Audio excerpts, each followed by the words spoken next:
Hello and welcome, ladies and gentlemen, to Disaster. This is Battlefield 1. In today's weapon review, we're going to be taking a closer look at the Chauchat Telescopic. Of course, the new LMG unlocked for the support class in Battlefield 1 in the They Shall Not Pass DLC. Now, we're going to be talking about the base stats and properties of the weapon as we always do, as well as, of course, how to best use it on the battlefield, given that this is, of course, a unique LMG that clearly differentiates itself from the other LMGs available. And we're going to compare it to numerous other weapons, both in the LMG class and outside of the LMG class, on a brief note to see how it performs relative to some of the competition it may face. Starting off then with the stats of the weapon in question. Its maximum damage at 35 is the highest in the LMG category, and its minimum damage at 23 is also very good. It means that you've got a guaranteed 3-shot body shot kill in close quarters, which eventually trails off to a 5-shot kill at range. Now, close quarter in the case of this weapon sadly doesn't mean all the way out to 30 meters, but only until 12, which means from 13 meters onwards all the way out to 13 meters you're going to require 4 bullets, and from 31 meters onwards you're going to require 5 bullets to down a full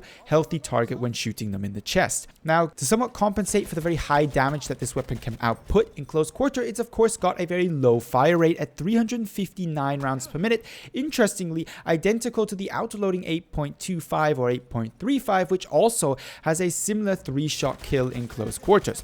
The muzzle velocity at 720 meters per second is decent, and the magazine size, while initially seeming relatively low at only 20 rounds, giving of course its killing potential and the fact that it's going to require between 3 and 5 bullets to down your target instead of 5 to 7 is decent enough to actually take out 3 to 4 targets with ease. Now, moving on then from the magazine size to the reload times, they're not so rosy at 2.9 seconds for the short reload and 3.55 seconds for the long reload. You're going to want to make sure you have some cover when you reload this weapon. It isn't comparable to reloading a box magazine in Battlefield 4, but it's nevertheless not the most close quarter capable or comfortable reload you possibly could have. It's nothing that should get you killed too often if you pay a little bit of attention to it, however. Moving on then from reload times to recoil at 0.55 vertical and 0.22 to both the left and right, that's horizontal recoil, and a first shot recoil multiplier of 1.2. With the exception of that first shot recoil multiplier, this gun has a serious kick to it, and it's going to require a little bit of managing if you want to stretch its capabilities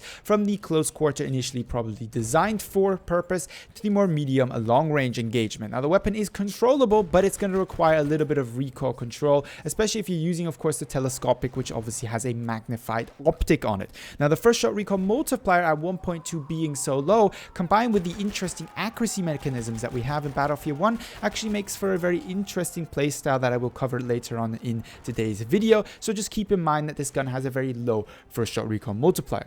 Now, speaking then of accuracy of the weapon and playstyles associated with it, let's speak of the spread of the weapon in question. Now, it's got a base ADS, that is to say its lowest possible ADS at 0.16 while standing still and aiming down sight, and 0.56 when moving and aiming down sight, as well as a hipfire value of 2 while hipfiring and standing and moving simultaneously. It's a decent accuracy for an LMG. It can be hipfired, of course, as always, in close quarter if the situation requires it. It's not, of course, very good at longer range for hipfire. You can actually also strafe with the weapon in certain situations for medium range target acquisition. Having talked then about the stats, let's move into playstyle. Now, obviously, this is a close quarter focused LMG, actually the most close quarter focused LMG we have gotten to date for the support class, simply because it has such a low time to kill at that distance with its 3-shot potential. Now, this is what makes it very competitive to the autoloading 8.25 extended, because the autoloading 8.25 extended also has a 3-shot kill in close quarter and comes with the identical fire rate. However, what this gun of course has over something like the autoloading extended or other close quarter weapons, such as for example the bar in the support class's case, is that it has a higher magazine relative to the amount of bullets that it takes to take out targets, which means you can go essentially through an entire squad with this gun if you're accurate enough. Now, what limits this gun of course in its more wider applicability is that once you've captured that close quarter objective, and assuming you haven't died because you've had a medic that keeps you alive, well, you try to move into the medium and long range, you're suddenly going to find yourself possibly outgunned by the numerous medic, sniper, and other LMG weapons available in the game. Now, initially, you may think that you're actually completely outgunned in these situations because of the low fire rate and, of course, the quickly dropping off damage model. However, when taken into account, and when I compared this weapon to something like, for example, the Lewis gun, you quickly notice that both the Lewis gun and the Chauchat have relatively quick drop-offs when it comes to the amount of bullets they're required to kill.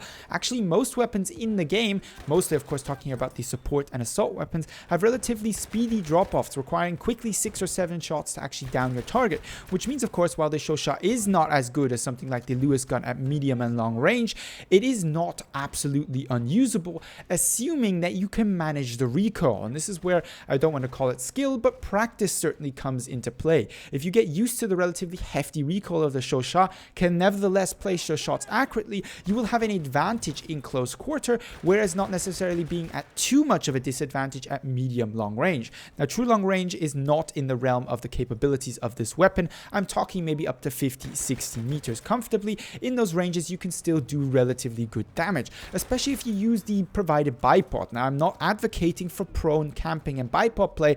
However, I found in my play and some of my recent experimentation with this weapon that sometimes you come across a ledge trying to push up onto an objective or trying to move on operations, and you can very comfortably use that ledge for a quick 1 or 2 target takeout at longer ranges, because the gun, of course, becomes much easier to control both in the accuracy department and, of course, the recoil department when bipoded up. Now, another thing I wanted to talk about regarding its close quarter performance is the fact that it's unforgiving. Now, you have a low fire rate with the weapon, which means if you miss your first 2 shots, your time to kill is way behind something like the Bar Storm or even one of the Assault SMGs. If you can hit your first 2-3 shots accurately, in other words, your target acquisition is quick, snappy, and accurate, you will find this weapon to provide great results. It's not something usable in close quarter for the inaccurate player. You have to hit your shots if you want to compete with some of the better players on the battlefield. There's not too much room for error because of its low fire rate.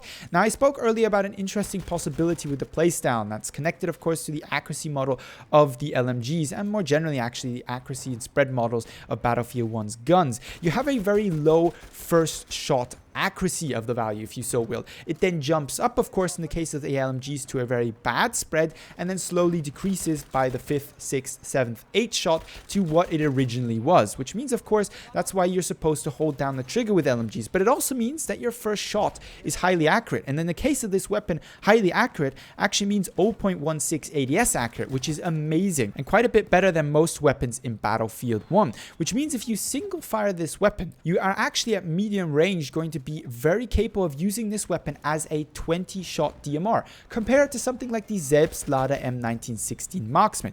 You may require a bullet more, but it's just something to keep in mind that this possibility is certainly there if you don't have the necessarily time or don't want to shoot 10 bullets downrange to actually kill your target at 50 meters, and you find that the accuracy of such is hindering you on performing, then maybe just single fire this weapon. I wouldn't recommend this with most weapons because of their high bullets to kill. However, in the case of this weapon, this may be a more viable option. That being said, I haven't played around with this possibility myself too much. It's just something that jumped out to me at the stats while studying this weapon as obvious opportunity that you could take use of with this weapon. Having said all that, then I'd like to know about your experiences with the Chauchat Telescopic, the Chauchat LMG, as well as the new guns in Battlefield 1 introduced, of course, by the They Shall Not Pass DLC, as well as, of course, your usual video suggestions for any future Battlefield 1 videos. But with all that being said, I'd like to thank you all very much for watching and hope to see you in the next Battlefield 1 video.